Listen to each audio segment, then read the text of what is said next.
하나님께서 그 아들을 보내심을 통하여 우리의 사랑을 확정하셨습니다. 믿으십니까? 네, 우리 다 함께 그 사실을 우리 찬양하였으면 좋겠습니다.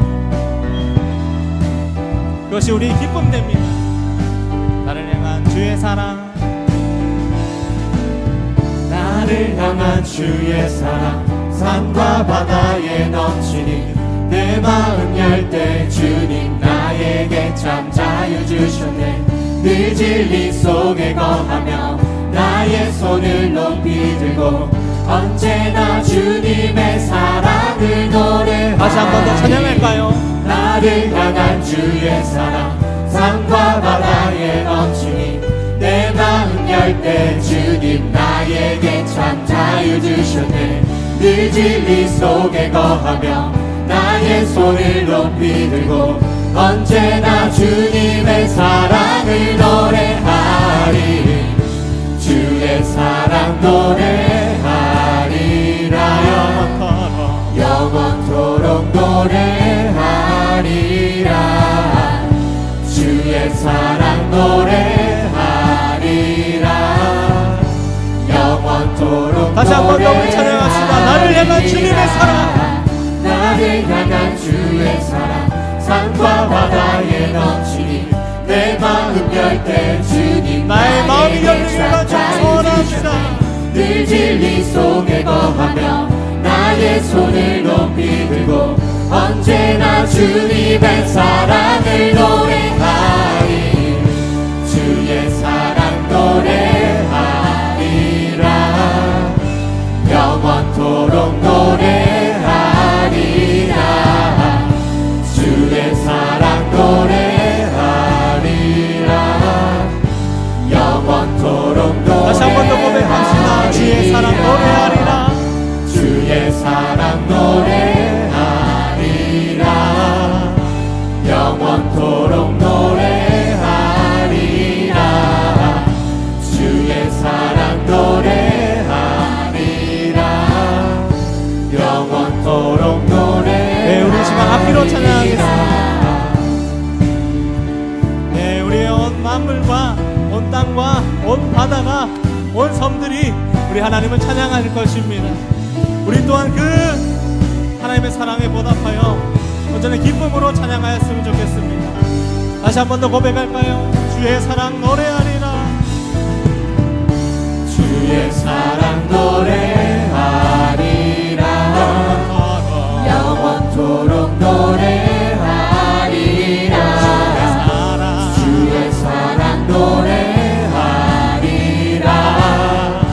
영원토록 노래하리라. 내가 춤을 출 때 다 비웃겠지만 그들도 주 알게 되면 함께 기뻐 춤을 추게. 다시 한 번 더 고백합시다. 내가 춤을 출 때, 내가 춤을 출 때 다 비웃겠지만 그들도 주 알게 되면 함께 기뻐 춤을 추게 되리. 우리 목소리 높여 나를 향한 주의 사랑, 산과 바다에 넘치니 내 마음 열 때 주님 나에게 참 자유 주셨네. 늘 진리 속에 거하며 나의 손을 높이 들고 언제나 주님의 사랑을 노래하리. 주의 사랑 노래하리라. 영원토록 노래하리라. 주의 사랑 노래하리라. 영원토록 노래하리라. 다시 한 번 더 고백합시다. 목소리로만. 주의 사랑 노래하리라. 영원토록 노래하리라. 주의 사랑 노래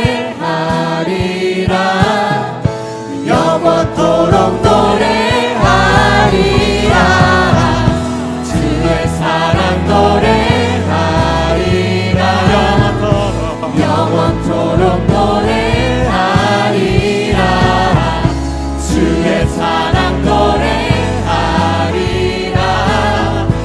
영원토록 노래하리라. 할렐루야. 우리 하나님께 어머니 영광의 박수 올려드립시다. 우리의 삶과 목적과 우리 이유가 언제 하나님 영원히 찬양하는 것이 되었으면 너무나도 좋겠습니다. 하나님 찬양합니다. 하나님 홀로 영광 받아 주시옵소서. 아멘. 오늘 우리에게 주시는 하나님의 말씀은 누가복음 9장 18절부터 27절까지 말씀입니다. 예수께서 따로 기도하실 때에 제자들이 주와 함께 있더니 물어 이르시되 무리가 나를 누구라고 하느냐?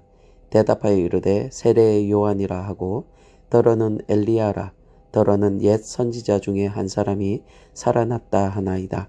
예수께서 이르시되 너희는 나를 누구라 하느냐? 베드로가 대답하여 이르되 하나님의 그리스도시니이다 하니 경고하사 이 말을 아무에게도 이르지 말라 명하시고 이르시되 인자가 많은 고난을 받고 장로들과 대제사장들과 서기관들에게 버림받아 죽임을 당하고 제3일에 살아나야 하리라 하시고 또 무리에게 이르시되 아무든지 나를 따라와 오려거든 자기를 부인하고 날마다 제 십자가를 지고 나를 따를 것이니라.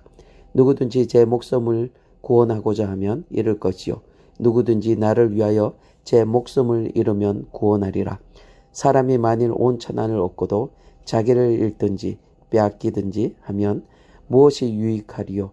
누구든지 나와 내 말을 부끄러워하면 인자도 자기와 아버지와 거룩한 천사들의 영광으로 올 때에 그 사람을 부끄러워하리라. 내가 참으로 너희에게 이르노니 여기 서 있는 사람 중에 죽기 전에 하나님의 나라를 볼 자들도 있느니라. 아멘. 오늘도 수요 예배를 통해서 이렇게 영상으로 만나게 되니 너무나 감사를 드립니다. 오늘 우리가 나눌 말씀은 가장 복 있는 사람이라는 제목으로 하나님의 말씀을 나누고자 합니다. 오늘 본문은 누가복음 9장 말씀입니다. 여러분, 누가복음 8장부터 9장까지 말씀에서는 예수님이 누구이신가 라는 주제를 가지고 말씀이 이어집니다. 8장에서 바람과 물도 예수님의 명령에 순종하는 그런 장면이 나옵니다. 그때 함께 있던 제자들이 서로 말하기를 예수님이 누구이시기에 바람과 물도 그의 말 앞에 순종하는가 라고 말합니다. 그리고 누가복음 9장 9절에 보시면 헤롯 대왕이 예수님에 대하여 이 사람이 누구인가 라고 말합니다. 이렇게 놀라운 일을 행하는 예수는 도대체 어떤 사람이냐? 그의 정체가 무엇이냐? 라고 말하는 것입니다. 놀라운 이적과 기사를 행하시는 그 예수님을 사람들은 주목합니다. 그리고 도대체 예수님은 누구냐? 그의 정체가 무엇이냐? 그가 누구이기에 이런 일을 행하느냐라고 말들을 합니다. 그러나 여러분, 사실 예수님은 공생의 사역을 시작하신 이후에 여러 곳에서 자신이 누구이신지에 대하여 밝혔습니다. 병자를 치유하시고 죽은 자를 다시 살리시며 귀신을 쫓아내시며 바람과 물을 잔잔하게 하셨습니다. 자신이 하나님 되심을 그렇게 드러내셨다라는 것입니다. 다만 사람들이 그것을 깨닫지 못하였습니다. 그런데 오늘 본문을 보시면 예수님께서 이제 직접적으로 자신이 누구이신지 그것을 드러내시려고 하십니다. 오늘 본문 18절 하반부에 보시면 예수님께서 제자들에게 이런 질문을 하십니다. 사람들이 나를 누구라 하느냐? 나에 대하여 어떻게 말하느냐? 라는 질문을 제자들에게 던집니다. 그러자 제자들이 대답합니다. 어떤 이들은 예수님을 세례 요한이라고 말합니다. 그리고 엘리야라고 하는 이들도 있습니다. 그리고 어떤 소수의 무리들은 옛 선지자 중에 한 사람이 다시 살아났다라고 하는 이들도 있습니다. 라고 말합니다. 예수님은 제자들의 말을 들으셨습니다. 하지만 별다른 반응은 보이지 않습니다. 그리고 예수님은 다시 제자들에게 묻습니다. 20절을 보시면 너희는 나를 누구라 하느냐? 라고 묻습니다. 여러분, 세상 사람들이 예수님에 대하여 이러쿵저러쿵 이야기하는 것은 지금 제자들에게 그렇게 중요한 것은 아닙니다. 중요한 것은 제자들이 자신들이 예수님에 대하여 어떻게 알고 있느냐, 이것이 더 중요한 것입니다. 그래서 예수님은 제자들에게 너희는 나를 누구라 하느냐라고 묻고 있습니다. 여러분, 다른 이들이 예수님에 대하여 이렇게 저렇게 말하는 것은 사실 중요한 것이 아닙니다. 중요한 것은 내가, 여러분 자신이 예수님을 누구라고 말하는 것이 중요합니다. 그것이 우리의 신앙 고백입니다.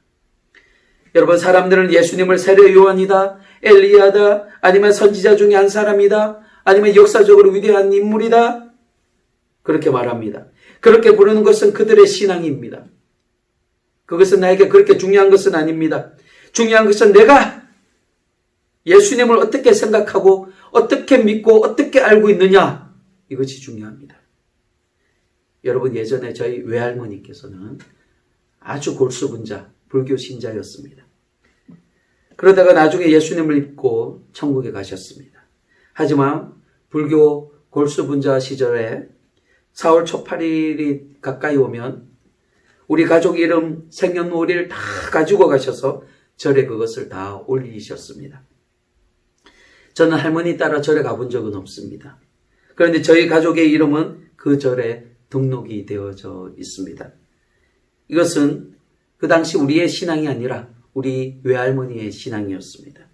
우리 가족은 외할머니 신앙으로 모두 다 불자가 되었습니다. 그런데 여러분, 기독교는 다릅니다. 우리 어머니가 권사님이신데, 그래서 우리 어머니가 내 이름으로 11조를 드리고 어머니가 다니는 교회 목사님이 나를 위해서 기도해 준다고 해도 여러분, 나에겐 구원이 없습니다.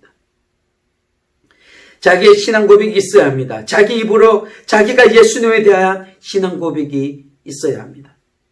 자기의 신앙 고백이 없으면 그가 아무리 목사의 아들이라 할지라도 순교자의 가족이라 할지라도 그는 구원을 받지 못합니다. 오늘 본문도 그 말씀을 하고 있습니다.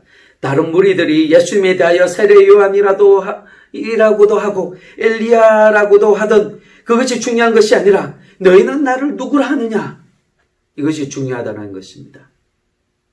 지금 예수님은 제자들의 신앙 고백을 받으려고 하고 있습니다. 제자들이 예수님에 대하여 어떻게 생각하고 있는지, 어떻게 알고 있는지 그것을 들으려고 하고 있습니다. 그러자 베드로가 대답합니다. 20절에 하나님의 그리스도이시니이다. 여러분, 아주 위대한 고백이 지금 베드로 입에서 나왔습니다. 여러분, 우리 예수님 바로 하나님의 그리스도이십니다. 많은 사람들이 예수님에 대하여 그가 누구이기에? 라는 질문을 던졌습니다. 도대체 그가 누구냐? 그가 누구이기에 수많은 사람들이 생명을 내놓고 순교까지 하면서 그를 믿느냐? 그가 누구이기에 망나니 같았던 그런 자의 어떤 삶이 변화되어 순전한 사람처럼 그렇게 살아가고 있느냐? 그가 누구이기에 안전뱅이가 일어나 걷고 뛰느냐? 죽은 자가 살아나며 한 나라 한 민족이 그 역사가 바뀌느냐? 라고 말합니다. 이 질문에 누가복음 8장 28절 보시면 귀신 들린 자가 말합니다. 당신은 지극히 높으신 하나님의 아들이라. 여러분, 우리 예수님은 지극히 높으신 하나님의 아들이 맞습니다. 하지만 우리 예수님에 대한 신앙 고백 중에 더 중요한 부분이 있습니다. 그것은 바로 예수님은 하나님의 그리스도이십니다. 지극히 높으신 하나님께서 이 땅에 오셔서 그리스도가 되어주셨습니다. 바로 우리의 구원의 하나님이 되어주셨습니다. 여러분, 이것이 우리 기독교 교리의 핵심입니다. 여러분, 교회에서 이단으로 정죄하는 중요한 잣대가 무엇인지 아십니까? 바로 예수님의 그리스도 되심을 바르게 믿고 그것을 인정하느냐 아니면 인정하지 않느냐, 이것입니다. 그만큼 여러분, 예수님에 대한 신앙 고백은 중요합니다. 그리고 오늘 이 고백은 주는 그리스도요 살아계신 하나님의 아들이십니다라는 마태복음 16장 16절의 고백과 동일합니다. 여러분이 잘 아시는 것과 같이 이 고백 위에 교회가 세워졌습니다. 이 고백을 드리는 자들의 모임이 바로 교회입니다. 그리고 이 고백을 드리는 자들의 모임 위에 천국 열쇠를 허락해 주셨습니다. 구원으로 들어가는 그 열쇠를 주셨다라는 것입니다. 그래서 여러분, 저는 이렇게 생각합니다. 우리 하나님께서 우리에게서 가장 기뻐하는 것이 무엇이냐라고 물으실 때 그것은 신앙 고백이라 생각합니다. 그래서 여러분, 역사적으로 교회들마다 신앙 고백을 드려왔습니다. 사도신경이나 웨스트민스터 신앙 고백서나 여러분 벨지움 신앙 고백 등등 많은 교회들이 하나님께 신앙 고백을 드렸습니다. 여러분, 이 신앙 고백을 쉽게 말하면 이렇습니다. 우리 예수님과 우리 교회는 언약을 통해서 하나가 되었습니다. 이는 예수님과 우리가 혼인서약을 했다라는 것입니다. 신랑 대신 예수님과 신부된 우리 교회가 십자가 위에서 혼인서약을 하였습니다. 그런데 여러분, 혼인서약을 할 때 어떻게 해야 그 서약이 이루어지게 됩니까? 여러분, 주례자가 신랑과 신부에게 묻습니다. 신랑은 신부를 사랑하느냐? 라고 묻습니다. 그때 사랑한다고 말해야 합니다. 사랑의 고백을 해야 합니다. 하지만 사랑 안 한다라고 하면 그 혼인 서약은 이루어지지 않습니다. 그렇다면 여러분, 우리 예수님은 신부된 교회에게 어떤 사랑의 고백을 했습니까? 여러분, 22절을 보시면 앞으로 우리 예수님께서 갖은 고난을 다 받으시고 그리고 결국에는 십자가에서 죽임을 당하시고 그리고 3일 후에 다시 살아날 것을 제자들에게 말씀합니다. 그런데 여러분, 우리 예수님이 왜 이런 고난을 받으셔야 합니까?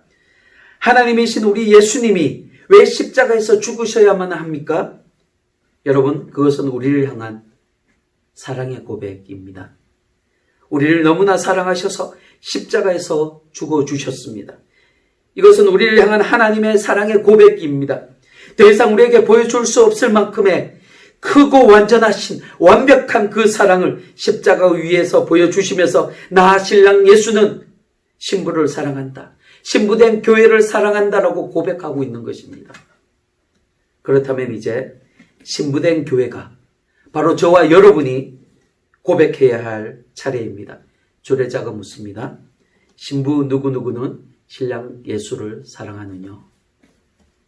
이때 여러분의 고백은 무엇입니까? 내가 하나님을 사랑합니다. 내 마음과 뜻과 목숨을 다하여 주님을 사랑합니다. 이런 고백을 여러분 들을 수 있기를 소망합니다. 나의 힘이 되신 여호와여, 내가 주님을 사랑합니다. 이런 사랑의 고백을 여러분 모두 들을 수 있기를 소망합니다. 여러분, 우리 하나님께서 가장 기뻐하시는 것이 바로 이런 사랑의 고백이라고 저는 생각합니다. 신랑 되신 우리 예수님을 내가, 우리 가족이, 우리 교회가, 우리 공동체가 영원토록 사랑합니다. 이런 고백을 우리는 올려드려야 합니다. 이런 고백을 우리 하나님 너무나 기뻐하십니다. 그리고 그런 고백을 통하여 우리 예수님과 우리는 하나가 되었습니다. 그런데 여러분, 우리 입술의 고백만 중요한 것이 아닙니다. 여러분, 그 고백이 진정성이 있어야 합니다. 당신만 사랑한다 이렇게 말해놓고는 엄한 데 가서 딴 사람과 딴짓하고 있다라면 그 고백은 다 거짓이 되는 것입니다. 여러분, 유대인들이 그러하지 않았습니까?